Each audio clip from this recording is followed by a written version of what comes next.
तो चलिए ब्रेक के बाद आप सभी का स्वागत। एक बार फिर से आप देख रहे हैं खबरें सीधे न्यूज रूम से। अब कैसे यूपीआई यानी कि ऑनलाइन पेमेंट को बढ़ावा दिया जाए, इस दिशा में लगातार काम किया जा रहा है। बड़ी खबर आपकी टीवी स्क्रीन पर, पीएम नरेंद्र मोदी ने आज संबोधित किया और आज नई शुरुआत डिजिटल देखिए। अगर हम बात करें तो यूपीआई से लिंक हुआ सिंगापुर का पे नाउ।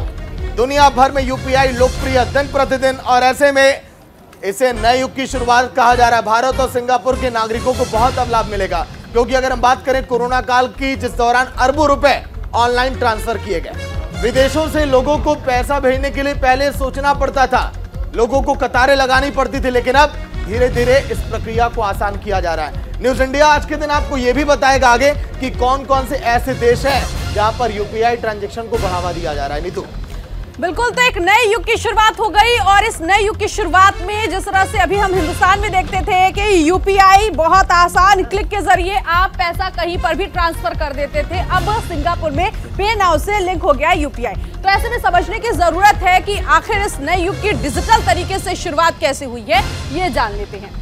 देखिए, यूपीआई और पे नाउ के बीच लिंक सेवा की शुरुआत आज हो गई। पीएम नरेंद्र मोदी ने इसकी शुरुआत की है, और अब ऐसे में आसान हो जाएगा विदेश में भी पैसा भेजना।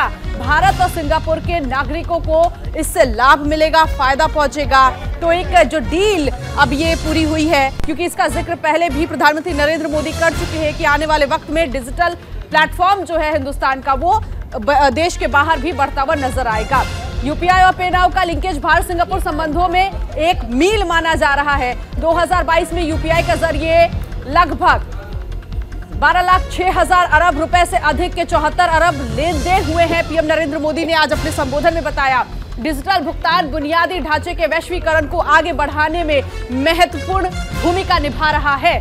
तो आज ये बड़ी बात प्रधानमंत्री नरेंद्र मोदी ने इस लिंक को पूरा करते हुए, यानी कि दोनों देशों के बीच यूपीआई और पे नाउ को कनेक्ट करते हुए ये पूरा किया है। सागर, लेकिन चलिए एक और अहम ग्राफिक्स आपको दिखा दें कि आखिर कौन कौन से देश हैं जहां पर देखिए फैल रहा यूपीआई। भूटान, यहाँ पर एनपीआई की अंतर्राष्ट्रीय शाखा एनपीसीआई इंटरनेशनल पेमेंट लिमिटेड, जिसके तहत बढ़ावा दिया जा रहा है ऑनलाइन पेमेंट को। नहीं तो बिल्कुल, और नेपाल में यूपीआई प्लेटफॉर्म लागू करने वाला पहला देश है हिंदुस्तान। वहां पर भी एक क्लिक में आप पैसा इधर से उधर कर सकते हैं, ट्रांसफर कर सकते हैं।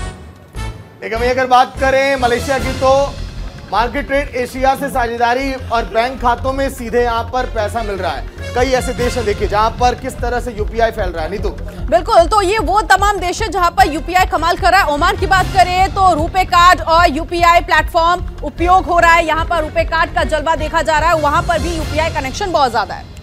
देखिए यूएई की बात करें तो लुलु फाइनेंसिंग होल्डिंग्स और मशरक बैंक और नेटवर्क इंटरनेशनल के साथ यहाँ पर समझौता हुआ ऑनलाइन पेमेंट को बढ़ावा देने के लिए। इसके अलावा फ्रांस में लायरा नेटवर्क के समझौता पर्यटक यूपीआई से कर रहे हैं भुगतान। वहीं अन्य देशों की अगर बात करें तो इस कतार में और भी ज्यादा देश हैं। यूके देखिए, टेरा पे और पे एक्सपर्ट से यहाँ पर समझौता हुआ, उसके बाद ऑनलाइन पेमेंट को बढ़ावा मिला।